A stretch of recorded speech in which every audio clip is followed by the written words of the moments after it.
Olá, hoje eu estou aqui com o Dr. Carlos Eduardo Barra Cury e a gente vai estar falando sobre diabetes. Eduardo, é muito bom você estar abrindo espaço para a gente falar de diabetes, porque com certeza quem está vendo a gente ou é diabético ou conhece alguém que tem diabetes e vai ajudar a difundir educação e informação sobre a doença. É verdade, doutor. Vamos começar falando sobre o que é diabetes. O diabetes é o açúcar no sangue acima do limite normal. Não é errado ter açúcar no sangue, é quando ele ultrapassa esse limite. Então, ultrapassando o limite da normalidade, a pessoa corre risco de ter complicações a curto prazo e principalmente complicações e sequelas de longo prazo. É uma doença que tem que ser corretamente diagnosticada. Perfeito. Falando em diagnóstico, a gente ouve muito falar sobre pré-diabetes. Existe a pré-diabetes? Existe. Eu não gosto muito do termo, porque muitas vezes as pessoas que têm pré-diabetes acham que tem uma pré-doença. E infelizmente não. O pré-diabetes é um estágio intermediário entre a glicose normal e o diabetes propriamente dito. Acontece que quem tem pré-diabetes, Eduardo, já tem maior risco de lesões nos olhos, nos nervos e maior risco de mortalidade. Perfeito. Principalmente por doença cardiovascular. Então, esse termo existe. Quem é pré-diabético tem a possibilidade de impedir a progressão que se torne diabético. Existem tratamentos para isso, a gente consegue frear, mas o nome é um pouco ruim. Praticamente no meu consultório, a gente considera o pré-diabetes como se fosse diabetes. Perfeito. Porque a abordagem é muito parecida, para não falar que é igual. Então, e nós temos um grande número de pré-diabéticos no mundo.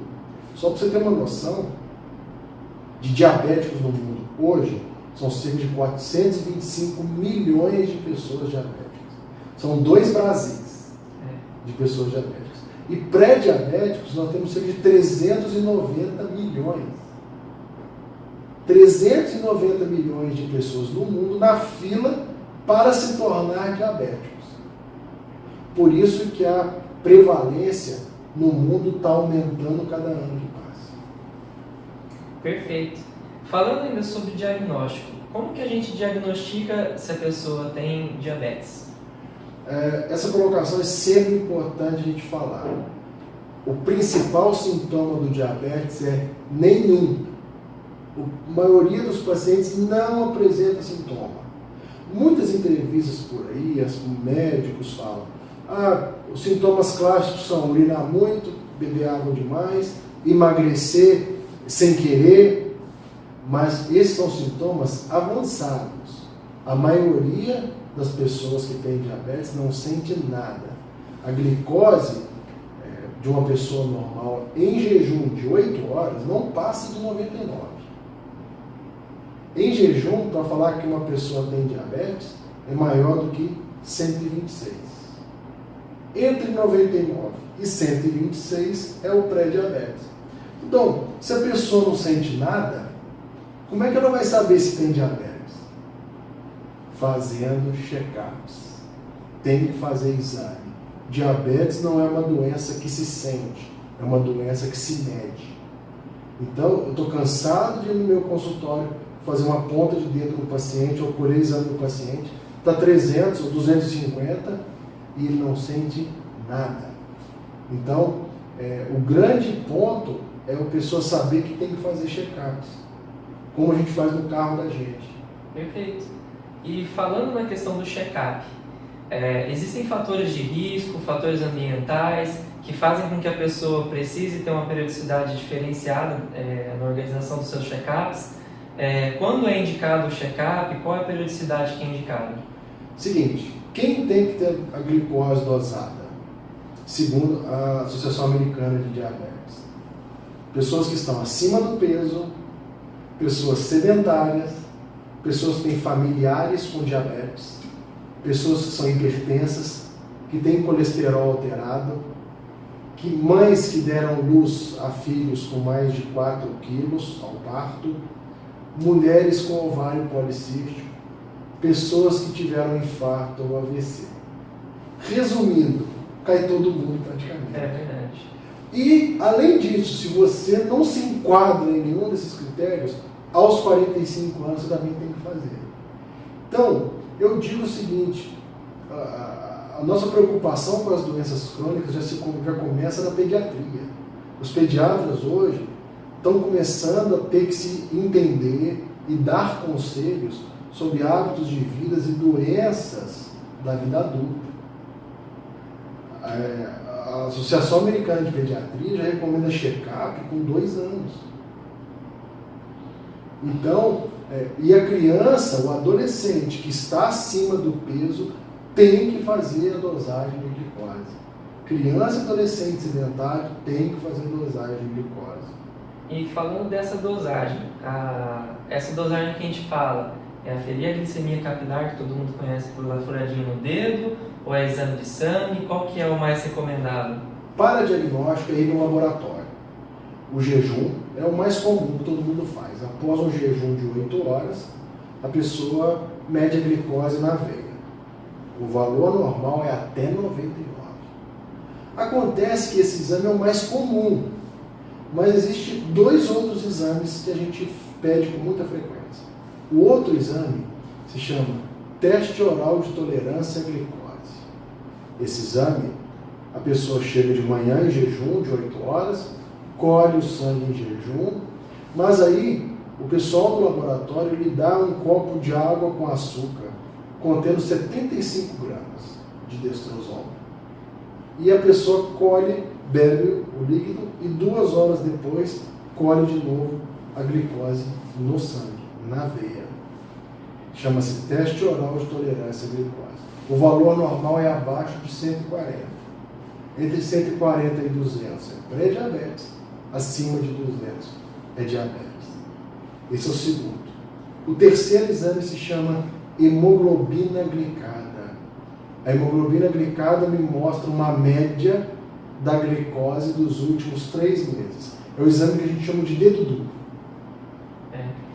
Abaixo de 5,7% é normal, 5,7 a 6,4 é de pré-diabetes, acima de 6,4 é diabetes. Então, quem está vendo a gente, por favor, procure seu médico, faça o check-up, porque 50% das pessoas que têm diabetes no mundo não sabem que são diabéticos. Então, tem muita gente vendo a gente que tem a doença e não sabe. E sabe quando que vai descobrir? Quando já tiver alguma complicação. Verdade, doutor. Falando sobre a parte de diabetes, a pessoa que foi diagnosticada com a diabetes ou a pré-diabetes, qual que é o tratamento que a pessoa vai ter disponível hoje, atualmente? Principal coisa se chama educação. Ninguém é médico, você não precisa ser médico para ter educação na doença. Mas você precisa entender, quanto mais o paciente entende o mecanismo, mais ele colabora. Então, quanto mais ele conhece do diabetes, ele entende os mecanismos da doença, mais ele colabora. Então, o pilar central se chama informação. E é isso que você está ajudando a gente aqui, ajudando a informar as pessoas. O outro pilar importante, atividade física regular. Não tem como tratar diabetes sem atividade física. E um terceiro pilar, alimentação saudável. Então, esses 3 pilares, não importa o que você vai usar, tem que estar presentes. Falando sobre medicamentos, o que a gente tem hoje de disponibilidade de medicamentos para os diabéticos? Vale lembrar que, via de regra, diabetes do tipo 1, o tratamento é com insulina. Diabetes do tipo 2, na grande maioria das vezes, é com medicamentos orais. Os diabéticos do tipo 2, muitas vezes, precisam de insulina também. Eu diria para você, Eduardo, que nós temos opções hoje de tratamento muito melhores do que nós tínhamos há 5, 6, 10 anos atrás. Os medicamentos que nós temos hoje são capazes de manter o pâncreas dos nossos pacientes funcionando por mais tempo. Medicamentos que não envolvem ganho de peso, medicamentos que fazem perder peso. Perfeito. Medicamentos que não induzem hipoglicemia, que é a glicose baixa demais. São medicamentos muito seguros e, finalmente, nos últimos anos, medicamentos que reduzem morte cardiovascular das pessoas com diabetes. A tão temida insulina, hoje, a gente consegue aplicar com aquela bomba de infusão contínua, canetas com agulhas de 4 milímetros, que sem óculos eu não enxergo. Então, eu vou falar para você, nós temos opções de tratamento muito boas, que vale, cada caso é um caso, cada caso tem que ser discutido com o seu médico, mas eu posso dizer que nós temos um arsenal terapêutico que a gente consegue dar anos de vida para o paciente, mas com qualidade de vida. Perfeito. E falando dos tratamentos para o futuro, o doutor é especialista em células-tronco, aqui pela USP de Ribeirão Preto. O que a gente tem de perspectiva de cura, de melhoria de qualidade de vida, que está em desenvolvimento ainda, que a gente pode pensar que no futuro a gente chegue realmente a uma cura? Felizmente, a nossa cidade de Ribeirão Preto contribuiu e continua contribuindo com o conhecimento e com as pesquisas em diabetes, especialmente no diabetes do tipo 1. Há exatamente 14 anos atrás, Ribeirão Preto fez o primeiro transplante de células-tronco em humanos com diabetes do tipo 1, e o nosso grupo ainda é o mais importante na produção científica nisso. Com grande repercussão internacional, científica, tanto na mídia leiga como na mídia especializada. O transplante de célula-tronco, só para você ter uma ideia, a gente, na nossa principal fase, transplantamos 25 pacientes e 21 deles pararam de usar insulina. Um tempo médio de mais ou menos 6 anos e meio. Sendo que temos pacientes que chegaram até passar de 10 anos sem aplicar insulina, que é a base do tratamento do diabetes tipo 1, está no livro. Sem insulina o paciente morre. Então, e muita gente acha que não usar insulina significa cura. Infelizmente, nós não temos cura para o diabetes hoje, nem diabetes tipo 1, nem o diabetes tipo 2. Por quê? Apesar desses nossos pacientes transplantados não usarem insulina, eles têm que tomar 3 remédios: alimentação saudável, atividade física regular e educação na doença.